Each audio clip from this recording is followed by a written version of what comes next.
BTC চৰকাৰৰ SOPD ফাণ্ডাৰে আমাৰ irrigation ডিপাৰ্টমেণ্টে বিশেষকৈ আমাৰ EM ডাঙৰীয়াই অকল এই ভকতপাৰাত নহয় BTCৰ বিভিন্ন অঞ্চলত য'ত আগতে ইৰিগেশ্যন বানবিলাক হয় কোনোবা এটা চেণ্ট্ৰেল স্কিম বা ষ্টেট স্কিমেৰে কৰা হৈছিলে কিন্তু BTCৰ SOPD ফাণ্ডৰ দ্বাৰাই তেনেকৈ ডাঙৰ ডাঙৰ কিছুমান ইৰিগেশ্যন বান ইতিমধ্যে বনোৱা হৈছে। ইয়াত আগত এটা বান আছিলে যিটো নাবাৰ্ডৰ বনাইছিলে সেইটো ভাঙি গ'ল আৰু এতিয়া ৰাইজৰ অনুৰোধ হিচাপে এই বানটো বনোৱা হৈ গ'ল। মই চালোঁ এইটো বহুত সুন্দৰ হৈছে, খালি অলপ সৰু সুৰা কাম পিছফালে বাকী আছে, সেইখিনি কৰি দিয়াৰ পিছত মই ভাবিছোঁ এনাদাৰ 10 to 15 ইয়াৰ্ছৰ কাৰণে এইটো পাৰ্মানেণ্ট হৈ যাব। আৰু ভকতপাৰা অঞ্চল বা এই বৃহত্তৰ অঞ্চলত মানুহ বহুত ভালকৈ খেতি কৰে আৰু এতিয়া আমি চবেই বিচাৰিছোঁ যে খেতিটো এবাৰ নহয়, খেতিটো 3 বাৰ হ'ব লাগে আৰু যেনেকৈ বিচাৰে খেতিয়কসকলে তেনেকৈ এনি টাইম খেতি কৰিব পৰা এটা পৰিৱেশ থাকিব লাগে। আৰু ইয়াত মূল খেতি বুলি ক'লে ধান খেতিটো মানে পানীয়ে চবচে প্ৰয়োজন। বাকী আপুনি যিটো ৰবি শস্য বা বেলেগ বেলেগ শস্য আছে কিছুমানত পানী কম লাগে, কিন্তু পানী থাকিলে খেতিয়কে মানে খুব সুস্থ মনেৰে কামখিনি কৰিব পাৰে। আৰু ইয়াত আমি BTC অঞ্চলত যিটো নেকি ভূমিৰ তলৰ পৰা পানী উঠোৱা এইটো অলপ কমাব বিচাৰিছোঁ, কাৰণ যিটো পানীৰ লেয়াৰটো বিভিন্ন ঠাইত কমি গৈছে। তো এই অঞ্চলত ভালে আছে, কিন্তু তথাপিতো আমি যিটো চ'ৰ্চৰ পানী আছে সেইটো মানে খোৱাৰ কাৰণেই হওক বা এগ্ৰিকালচাৰে হওক এইটো ব্যৱহাৰ কৰিব চেষ্টা কৰি আছোঁ। আৰু এগ্ৰিকালচাৰৰ কাৰণে বিশেষকৈ আমি মাটিৰ তলৰ পৰা পানী ওলোৱাতকৈ এনেকুৱা চ'ৰ্চৰ পৰা পানী পালে খেতিটো বহুত ভাল হয়। ইয়াত বাৰিষাৰ সময়ত বিভিন্ন নদ নদীবিলাকৰ পানী আহি যায়, খেতি পথাৰৰ মানে পানী আহি যায়, য'ত নেকি বিভিন্ন ধৰণৰ সাৰ আৰু নিউট্ৰিয়েণ্টবিলাক আহি যায়। সেইকাৰণে যিটো ইৰিগেশ্যন বানবিলাক আৰু বানবিলাক আমি বহুত গুৰুত্ব দিছোঁ।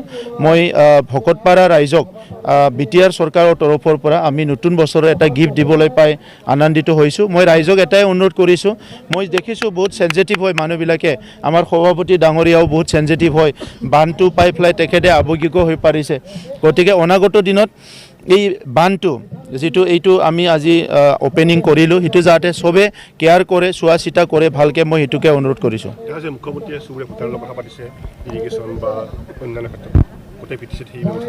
চাওক, আমি প্ৰাকৃতিকভাৱে এনেকুৱা এটা ঠাইত আছোঁ, সঁচাকৈ আমি ভগৱানক ধন্যবাদ দিব লাগিব।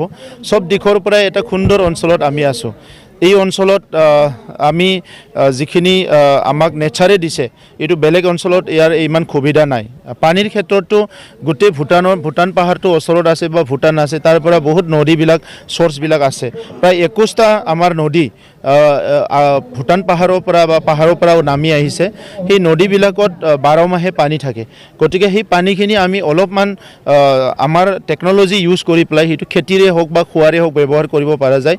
ইতিমধ্যে ওদালগুৰি জিলাত JJMত চ'ৰ্চৰ পানীৰ দ্বাৰা যিটো নেকি গ্ৰেভিটেশ্যনেল ফ'ৰ্চৰ দ্বাৰা কোনো ইলেক্ট্ৰিক ইউজ নকৰাকৈ সেই পানীটো ইউজ কৰা আৰম্ভ কৰিছে।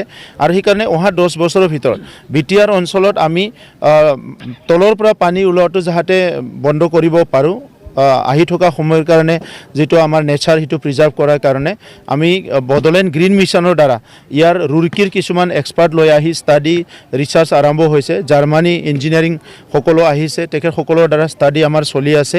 গতিকে কোকৰাঝাৰৰ পৰা লৈ পেলাই ওদালগুৰিলৈকে আমাৰ যিমানখিনি BTC অঞ্চল আছে আমি চ'ৰ্চৰ পানীটো ইউজ কৰাৰ কাৰণে, নদীৰ পানীটো ইউজ কৰাৰ কাৰণে এটা চিন্তা কৰা হৈছে।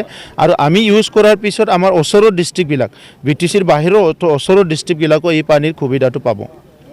ৰাজনীতিৰ কথা সুধিব পাৰিম, আপুনি নতুন প্ৰজন্মক চান্স দিম বুলি কৈছে, হয়তো পুৰণি বহু MCLA কথা যাব নাই, টিকেটৰ কথাটো আহি পোৱা নাই এতিয়া। নতুন প্ৰজন্ম মানে মই পলিটিকেল কথা কোৱা নাই, যে আমাৰ নতুন প্ৰজন্মত যুৱতীসকল আছে যিসকলে স্কুল কলেজৰ বাহিৰত ওলাই আহিছে, সেইটো ডাঙৰ নাম্বাৰ এটা আছে, সংখ্যা এটা আছে।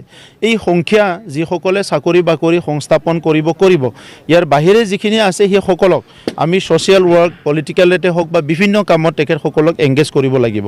সেইকাৰণে নতুন য়ং যিটো জেনেৰেশ্যন আছে, যিয়ে আহি থকা 50 বছৰত, আহি থকা 30 বছৰত ছ'চাইটিৰ কাৰণে কাম কৰিব, তেখেতসকলক টাৰ্গেট কৰি আমাৰ শিক্ষা, আমাৰ সামাজিক পৰিৱৰ্তন, আমাৰ যিবিলাক জীৱিকা, লাইভলিহুড, এই গোটেই কথাখিনি আজি BTR চৰকাৰে আমি চিন্তা কৰিছোঁ।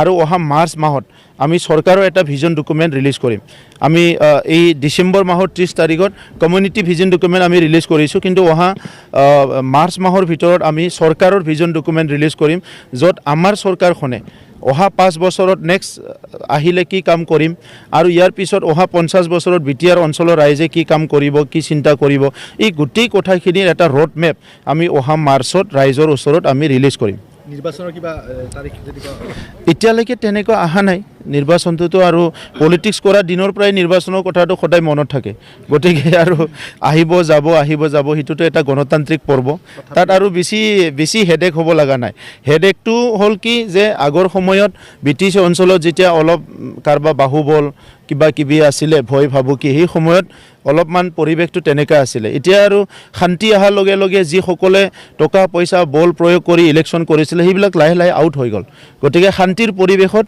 সেইসকল মানুহে আৰু পলিটিক্স কৰিব নোৱাৰে গতিকে আজি বড়োলেণ্ডৰ গণতন্ত্ৰ সুস্থ হ'ল শক্তিশালী হ'ল সবল হ'ল আৰু সকলো ৰাইজে মুক্ত মনেৰে ইয়াতে কথা ক'ব পৰা হ'ল কাম কৰিব পৰা হ'ল এই পৰিৱেশটোৱে আমাৰ সফলতা